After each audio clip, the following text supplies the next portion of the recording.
I am up to date on all of this. As of this recording, I think we're up to episode 5. That sounds right. Yeah. And thanks. I hate it. It's, for a little while it was getting better, and then we had some backsliding in episode 5. I'm just really not excited about the show. Apparently, it might be popular. It's very hard to know. I kind of doubt it. I think we're doing the thing where we're like sort of grading on a curve on this stuff. It's saying it was like the most watched, or it's like on par with, with some of the Marvel shows on Disney Plus or whatever. But like, it has a huge name and it had a huge following coming into it. So it wouldn't surprise me if the first 3 episodes had that, but it would be relatively surprising to me if you got people really continuing on that much from here. I mean, I'm also like up to date on the show, and speaking as somebody who's not read any of the books or anything, I have basically no idea what's going on other than like what my wife explains to me and it's always couched with like, okay, this is totally different, or this is completely wrong, or they just rushed all the way through this, or like they didn't explain any of this stuff, but here's some backstory that might help you understand what's going on. And that's pretty much the only way that I'm like in any way understanding what's happening in the show, because I don't care about anybody. I don't care about any of the characters, and I don't really know what's going on because there's very little of the world that's like fully fleshed out or explained. And then like half the stuff is apparently different anyway. So I don't know. It's weird. I think if I did not, A, like really, really, really love the genre, and B, like have, this show to do and just generally out of frame to do, I'm pretty sure that I would not still be watching it, because I don't even think about it in between episodes. Like I've gotten to a point where like we're talking about it right now. We watched it on Friday, or was it come out Fridays? And yeah. I completely forgot about it. Like by Saturday, it was just out of my mind completely. So I have a hard time believing that it's really like as popular as Amazon would like to claim, but also they're completely opaque about all of their data. So, yeah, there is that. And it's already got season 2 greenlit. So yeah, but they did that. They'd already done that. Another year of this. So yeah, I mean, it was greenlit before even the first episode came out. So, all right. Yeah. And I don't necessarily have any issues with like the casting or anything like that. It's just not well done. I mean, that's confusing. It's rushed where it needs to be slow. It's slow where it needs to go faster. The lighting's all wrong. The costumes are just, we've talked about this amongst the 3 of us, but it's very clearly machine sewed costumes. Weird. So weird. In a fantasy series where they wouldn't have access to those kinds of things, it would all be hand sewn regardless. It's like I said when we were talking about it on the live stream, the costume thing bothered me a ton because like it's one of these really little things, really subtle things in a way, but it really affects the verisimilitude of the entire world. Like everything looks fake now because nothing looks like it would actually exist in that universe. And so it's such an odd thing because you'd think it's like sort of a nothing point, but it's not. It's a big deal. Like screwing that up is something that really takes me out of the world. It's as if, well, it's like, Shang-Chi driving. I mean, they did it for comedy purposes, but driving an electric vehicle through the jungle, right? Like, yeah, it doesn't work. Like you're pulling me out of the story for this. In that case, at least it was for product placement, and I could sort of tell. In this case, it's like I don't know what it's for. It's for just being cheap about how you make costumes because you don't want to pay people to hand sew stuff for Halloween Express, apparently. Yeah, for sure. I don't know, Paul. You're oddly silent for somebody who's a big Wheel of Time fan. You know, my mom always taught me if you have nothing nice to say, don't say it at all. But I think I'm gonna go against that advice. This is one of the worst television shows I've ever seen in my life. And if it wasn't Wheel of Time and it wasn't for the show, I would have stopped after the first episode. And I probably honestly wouldn't even watched it because, as I've said before, Wheel of Time is not my genre, usually, not my cup of tea. I don't really like fantasy stuff. I hate The Witcher, and that's actually a good show apparently, but I can't even get through that. So like this is Game of Thrones. I didn't like Game of Thrones either. So this was an anomaly as far as the books go, but the TV show is just the worst of the worst. Just bad all the way down. The only thing that I could say that is good is that the casting I have no issues with it, but other than that, the writing's bad, the videography's bad, the actions, the CGI is bad. I can't think of anything that's actually good. The costuming's bad.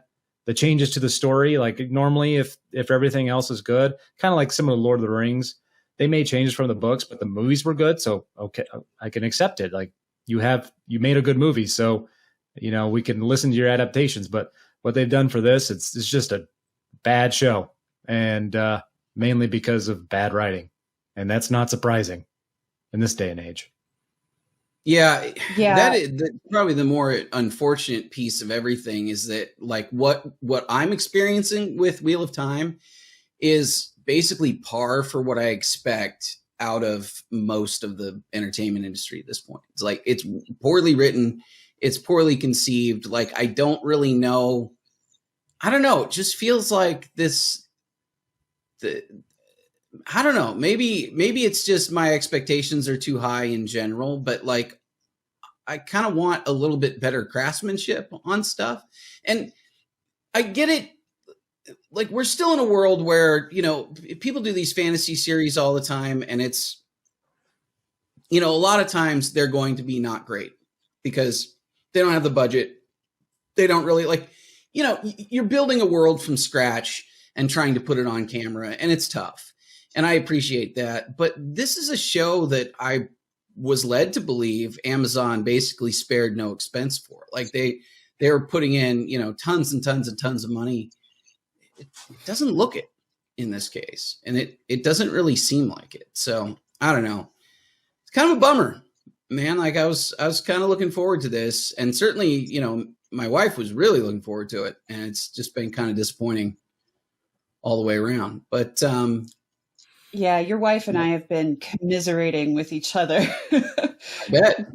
Every Friday. Just what is happening to me? Why is this happening? I don't understand. And we keep watching in part because, we are who we are, and we do what we do. But my goodness. And every single time we try to engage in any sort of nuanced conversation about this show with other people who are fans of the books, we just basically get shouted down as being purists, even though I have stated very publicly that I wanted there to be significant changes to the original story because it wouldn't be a good TV show if they stuck very strictly to the books. And like people like us understand and appreciate that. It's just that they changed the wrong things and in the wrong ways and then made a poor quality show around all of that. And this show would be twice as good with half the budget. Yeah.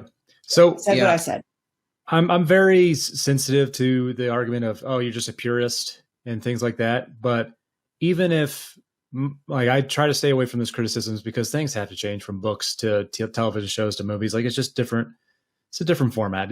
Things have to change. But what bugs me the most is not necessarily the writing. I'm not really expecting that much from writers nowadays, especially for streaming television shows. But what I was expecting was this thing to look good and sound good and to not pull me out with the costuming, which we've talked about, but the cinematography is just bad. The CGI is just bad, laughable bad. Like not even oh, it's a TV show. No, it's bad for a TV show, and they've spent millions and millions of dollars on this thing. There's no excuse for it. There just isn't, and like that's not a purist thing. That's just it's a bad show. Yeah, this is the thing. I look at a show. So take a show like The Flash or Stargirl or something like that that's on the CW, you know, where they are not spending, you know, $10 million an episode on these shows, right? They're spending like $2 million an episode or something like that.